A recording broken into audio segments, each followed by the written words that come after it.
My mom called me at 2 a.m., crying about how much she missed me. I'm Chen. I'm 28. And like a complete fool, I believed her when she said, "We need you home for Christmas. The family isn't complete without you." I live in Seattle, working 60-hour weeks as a software engineer. My family is in Phoenix. When Mom called from her bathroom, mascara running down her face on FaceTime, sobbing about how empty the house feels and how my nephew Tyler keeps asking when Aunt Maya is coming home, something inside me cracked. I hadn't been back in 2 years. Work was brutal. My relationship had just ended. I thought, maybe this is what I need. Family. Connection. Home. So I drained my pathetic vacation days, spent $800 on a last-minute ticket, and showed up on December 23rd with my suitcase full of carefully chosen gifts. Artisan coffee for Dad, a cashmere scarf for Mom, educational toys for Tyler and Sophie. I even brought my famous homemade cookies in a tin. I rang the doorbell, my heart actually pounding with a stupid, childish hope that maybe this time would be different. Maybe this Christmas, I'd finally feel like I belonged. The door opened. My mom stood there in a designer tracksuit I'd never seen before, her hair freshly highlighted, nails done. She looked past me at my suitcase and smiled. "Oh good, you're here. We leave in an hour. The kids' schedule is on the fridge. Don't let Tyler have more than 2 hours of screen time, and Sophie's allergic to food dye now. We'll be back on the 2nd. I stood there, freezing wind hitting my back, my arms still holding the cookie tin. Wait, what? My brother Derek appeared behind her, wheeling a massive designer suitcase. "Thanks for this, Maya. We really needed the break. You know how it is." He winked like we were in on some joke together. Except I wasn't laughing. "You flew me home to babysit?" My voice came out smaller than I wanted. "We didn't fly you anywhere," my mom said, checking her Apple Watch. "You chose to come home. And family helps family. You're always saying how much you miss the kids." Tyler and Sophie came running, attaching themselves to my legs, and for a second I felt that warmth. Then I looked up and saw my dad loading suitcases into their brand new SUV. The same dad who'd called me 3 months ago asking to borrow $2,000 for medical bills. "Where are you going?" I asked, my throat tight. "Cabo," my mom said breezily. "All-inclusive resort. Adults only. It's our 30th anniversary. We've been planning this for months." Months. They'd been planning this for months and called me at 2 a.m. 2 weeks ago, crying. Something in my chest went ice cold. I looked at my mom, at her fresh manicure, at the designer luggage, at the excited way she was checking her phone for flight updates. And I smiled. A real smile. Because in that moment, I stopped being the daughter who desperately wanted their approval and became someone much more dangerous. Someone who was done. "Have a great trip," I said sweetly, stepping into the house. My mom looked surprised but pleased. "Really? Oh, honey, I knew you'd understand. This is why you're my favorite." I wasn't her favorite. I was her most useful. As their Uber pulled away an hour later, I stood at the window with Tyler and Sophie waving. The second the car turned the corner, I pulled out my phone and made a call that would turn their dream vacation into the biggest nightmare of their lives. Stay with me until the end, and I'll tell you exactly how I made my family realize that using me wasn't just wrong. It was about to cost them everything they'd taken for granted. Here's what you need to understand about my family. I'm not the black sheep. I'm not the rebel. I'm the bank. The emergency contact. The problem solver who lives far enough away to be forgotten until I'm needed. When I was 23 and got my first real job, my dad called it our success. When I got promoted, my mom posted about it on Facebook like she'd earned the title herself. And when they needed money, they didn't ask. They just told me about problems and waited for me to fix them. Dad's medical bills turned out to be elective dental work. Veneers, actually. Mom's car trouble last spring was a down payment on the SUV currently heading to the airport. My brother's emergency 6 months ago was his wife's MLM debt, which I paid off because the kids shouldn't suffer. I never said no. I never kept track. I just kept being the good daughter, hoping that one day they'd see me as more than a resource. But standing in their house, looking at the fridge covered in photos of family trips I'd never been invited to, I started actually looking. Really looking. The massive TV in the living room. New. The leather sectional. New. The KitchenAid mixer Mom had desperately needed 3 months ago, still in its box. And there, on the counter, was a folder labeled Cabo reservations. I opened it. My hands were shaking, but not from cold anymore. 5-star resort. Ocean view suite. Spa packages. Dinner reservations at restaurants I'd only seen on travel shows. Total cost, printed right there on the confirmation page, $8,500. $8,500 for a trip they'd been planning for months, while I sent them $2,000 for medical bills. Aunt Maya. Sophie's little voice cut through my thoughts. Are you mad? I looked down at her 6-year-old face, all trust and innocence. No, sweetheart. I'm just thinking. Mommy said you're always thinking, Tyler added, 7 years old and already learning to read the room. She says that's why you don't have a boyfriend. Of course she did. I knelt down to their level. Hey, guys, how about we make hot chocolate and watch a movie? As they cheered and ran to the living room, I pulled out my phone and opened my banking app. I scrolled through 2 years of transactions. Venmo to Mom. Zelle to Dad. PayPal to Derek. Wire transfer for the emergency. Gift cards for groceries. Payment for utilities. $23,000. In 2 years, I had sent my family $23,000 while living in a studio apartment, eating meal-prepped chicken and rice, wearing the same work clothes on rotation. I opened my photos. There was the screenshot from 4 months ago. Mom's Facebook post showing her at a wine tasting. Treating myself. Life is short. The same week she'd called me crying about the electric bill. I had been tracking their lives without even knowing it. The kids settled in with their movie. I went to the guest room, the one that used to be mine before they turned it into storage, and I started making calls. First call, my credit card company. Hi, yes, I need to report my card as lost and get a new number issued immediately. Second call, my bank. I need to set up transaction alerts and password protect any wire transfers. Third call, the resort in Cabo. Hello, I'm calling about a reservation under the name Patricia Chen. Yes, I'll hold. When the agent came back, I took a deep breath. I'm the daughter. My mother used my credit card information to book this trip without my permission. I need to dispute the charges. I understand, the woman said professionally. Can you verify the card number on file? It was mine. Of course it was mine. The card I'd given them for emergencies. The one they promised they'd only use if they absolutely had to. Yes, I said. That's my card, and I did not authorize this charge. I'm reporting it as fraud. There was typing. The reservation has been flagged. The card charge will be reversed, and the booking will be canceled within 24 hours. Thank you, I said. But I wasn't done. That night, after the kids were asleep, I sat at the kitchen table with my laptop and did something I should have done years ago. I documented everything. I created a spreadsheet. Every payment, every emergency, every sob story. I pulled bank statements, text messages, Facebook posts that contradicted their supposed financial struggles. I screenshot everything.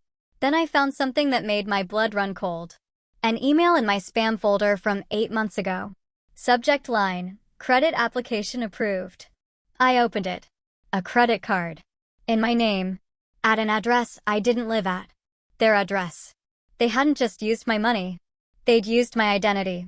My hands were shaking as I called the credit card company's fraud line. It was 11 p.m., but they answered. I need to report identity theft, I said, my voice surprisingly steady. Someone opened a credit card in my name without my permission. The representative walked me through the process. Police report. Fraud affidavit. Credit freeze. Do you know who might have done this? She asked. I looked around the kitchen.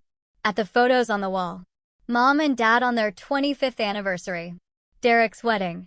Family portraits where I was always on the end, easy to crop out. Yes, I said. I know exactly who did it. When I hung up, I felt something I hadn't felt in years. Not anger. Not even hurt. Just clarity. I pulled up my mom's number and started typing. Hi, Mom. Hope you landed safely.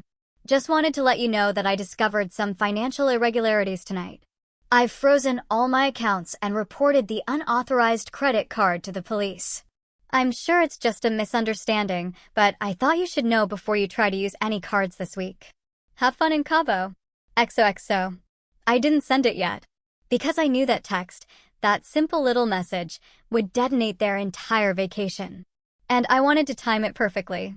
If you were me, would you have sent it immediately? Or would you have waited, knowing they were boarding a plane to paradise, completely unaware that their whole world was about to crash? I sent the text at 6 a.m. the next morning. I know because I set an alarm specifically to do it. I wanted them to see it right after they landed, when they were tired from the flight, when they were checking into that ocean view suite, when they were finally relaxing. The response came 43 minutes later. My phone buzzed so hard it fell off the nightstand. What are you talking about? Call me now. I didn't call. I was making breakfast for Tyler and Sophie, who were arguing about whether pancakes or waffles were better. I let them have both because I'm not a monster, even if I was currently destroying my parents' vacation. My phone rang. Mom. I declined it. It rang again. Dad. Declined. Derek. Declined. Text after text poured in. Maya, this is not funny. Whatever you think you found, we can explain. You're ruining our anniversary. How could you do this to your own family? That last one made me laugh out loud. Tyler looked at me weird. You okay, Aunt Maya? I'm great, buddy, I said, and I meant it. Finally, around noon, I called back. My mom answered on the first ring. Maya, what is going on? She shrieked. Hey, Mom. How's Cabo? Don't you, hey, Mom, me. What did you do? We tried to pay for lunch, and the card was declined. All of them were declined. I poured myself coffee, calm as could be. Oh, that's weird. Did you try the emergency card I gave you? That's the one that's not working. Huh. Well, I canceled that one. You know, after I found out about the credit card you opened in my name. The one I never applied for. The one that's identity theft. Silence. Pure, beautiful silence. That was a misunderstanding, my mom stammered. We were just trying to improve your credit. By committing fraud? Mom, I'm a software engineer. I understand how credit works. We were going to tell you. My dad's voice cut in.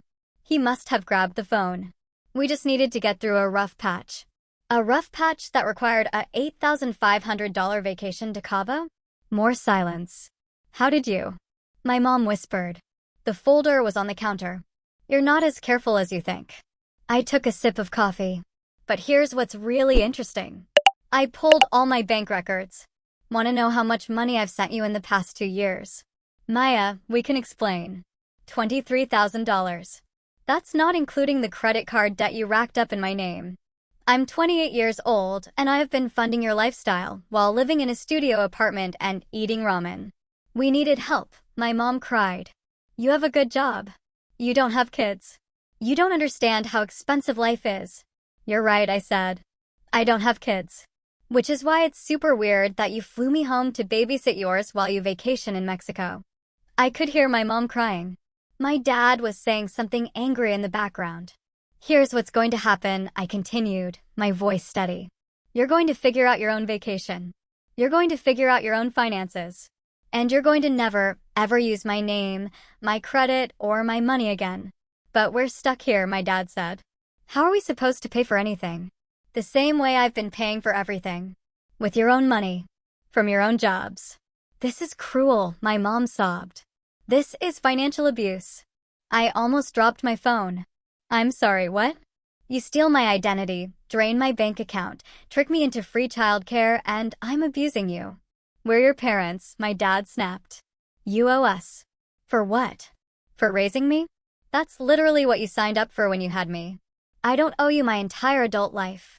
Derek grabbed the phone. Maya, come on. Don't do this. We're family. Family doesn't steal, Derek. Family doesn't lie. Family doesn't treat each other like ATMs. So what, you're just going to abandon us? I thought about that for a second. About all the times I'd dropped everything to help them. All the times I'd canceled plans, sent money, rearranged my life. All the times they'd made me feel guilty for having boundaries. No, I said. I'm going to let you experience what you've been doing to me for years. I'm going to let you handle your own problems. And I'm going to stop setting myself on fire to keep you warm. I hung up. The phone immediately started buzzing again. I turned it off. Tyler looked up from his waffle. Was that Mommy? Yeah, buddy. Is she mad? I thought about lying. About protecting them even now. Then I decided these kids deserve to learn something real. Yeah, she's mad. Because sometimes when adults make bad choices, they get consequences. And your mom and grandma and grandpa made some bad choices. Like lying? Sophie asked. Exactly like lying. Mommy says lying is bad. It is, I agreed. Which is why I'm done pretending everything is okay when it's not. The next 3 days were the most peaceful Christmas I'd ever had. Tyler, Sophie, and I made cookies. We watched movies. We built a Lego city. We went to the park. I wasn't stressed about money or family drama. I was just present. My phone stayed off. I didn't check messages. I didn't respond to the increasingly desperate voicemails I knew were piling up. On December 27th, I finally turned my phone back on. 47 missed calls. 89 text messages. The text started angry, turned desperate, and ended with pleading. Please, Maya. We're sorry. We had to borrow money from friends to get home. You've humiliated us. Everyone knows now. That last one caught my attention. I scrolled up. My Aunt Linda had texted me. Your mother called me crying about what you did. I asked her to explain. She couldn't. Then I asked her how much money you've given them. She hung up on me. I'm on your side, honey. Proud of you. My cousin Rachel heard about the Cabo situation. Iconic. Never let them guilt you again. Even my grandmother, your mother, just told me a very interesting story. I'd like to hear your version when you're ready. The truth was spreading. And for once, I wasn't the villain in their version. My family arrived home on December 28th, 3 days earlier than planned. I heard the SUV pull up and braced myself. The kids ran to the door, excited to see their parents. The door opened. My mom looked exhausted. My dad looked furious. Derek wouldn't make eye contact. Hey, I said calmly. How was the trip? My mom dropped her bag and just stared at me. How was the trip? You ruined everything, and you ask how was the trip. I didn't ruin anything. I just stopped funding it. We had to beg friends for money, my dad shouted. We had to eat at McDonald's. We couldn't do any of the excursions we planned. Sounds like a normal vacation for someone living within their means. You're a selfish, ungrateful brat, my dad said, his face red. After everything we've done for you. I stood up, my heart pounding, but my voice steady. Name one thing you've done for me in the past 5 years that didn't benefit you more. Silence. You want me to be grateful? For what? For being born? For being your retirement plan? For being your emergency fund? For being someone you only call when you need something? That's not fair, my mom whispered. You opened a credit card in my name, I said quietly. You committed identity theft. That's a federal crime. I could press charges. You wouldn't, Derek said. You wouldn't do that to family. I pulled out my phone and showed them the screen. The police report number. The fraud affidavit. The credit freeze documentation. I already did. My mom's face went white. No, you didn't. I absolutely did. You want to know what the credit card company told me? That you've been using it for 8 months. That there's almost $6,000 in debt on it. In my name. Destroying my credit. While you lectured me about responsibility. We were going to pay it off, my mom said weakly. When? Before or after the $8,500 vacation? No answer. I grabbed my suitcase, the one I'd never fully unpacked. I'm going back to Seattle. I've already changed my flight. Tyler and Sophie were great. You're welcome for the free childcare. Maya, wait, my mom started. No, I said firmly. I'm done waiting. I'm done being convenient. I'm done being your backup plan. If you want to be in my life, you're going to have to earn it. And that starts with paying back what you stole. Stole? My dad sputtered. We're family. Then act like it, I shot back. Family doesn't lie. Family doesn't steal. Family doesn't manipulate. You taught me that actions have consequences. Well, these are yours. I walked out the door, and for the first time in my entire life, I didn't look back to see if they were following. It's been 3 months since that Christmas. I'm still in Seattle, still in my studio apartment, but now I'm saving money. Real money. For myself. My parents sent one email. A long, rambling thing about how I overreacted and hurt them and should apologize. I didn't respond. Derek texted to say I'm making things harder for everyone. I blocked him. But Aunt Linda? She calls every week. Rachel and I got coffee when she was in Seattle for work. My grandmother sent me a card with a check and a note that said, "Proud of you for standing up for yourself." The people who actually love me didn't abandon me when I set boundaries. They respected them. I still think about that moment sometimes. Standing in the doorway while they unloaded suitcases, realizing they'd planned this for months. That they'd called me at 2 a.m. not because they missed me, but because they needed free childcare. Part of me still hurts. Part of me probably always will. But the rest of me? The rest of me knows I did exactly what I needed to do. I stopped being their solution and started being my own priority. I stopped funding their lies and started building my truth. If you're watching this and you've got family members treating you like a bank account, like a backup plan, like you only matter when they need something, hear me clearly. You are not obligated to set yourself on fire to keep them warm. You are not cruel for having boundaries. You are not selfish for protecting yourself. The people who truly love you will understand. The ones who don't? They were never there for you anyway. They were just there for what you could give them. My mom flew me home for the holidays and tried to trap me into free labor while they lived it up in paradise. Instead, I gave them a gift they'll never forget: consequences. And honestly, it was the best Christmas present I've ever given myself. So here's my question for you. Have you ever been the family ATM? Drop a comment below and tell me your story. And if this video made you feel a little less alone in your own family drama, hit that subscribe button. Because here at Revenge Time, we believe in standing up for yourself, even when the people who should love you most are the ones holding you down. See you in the next one.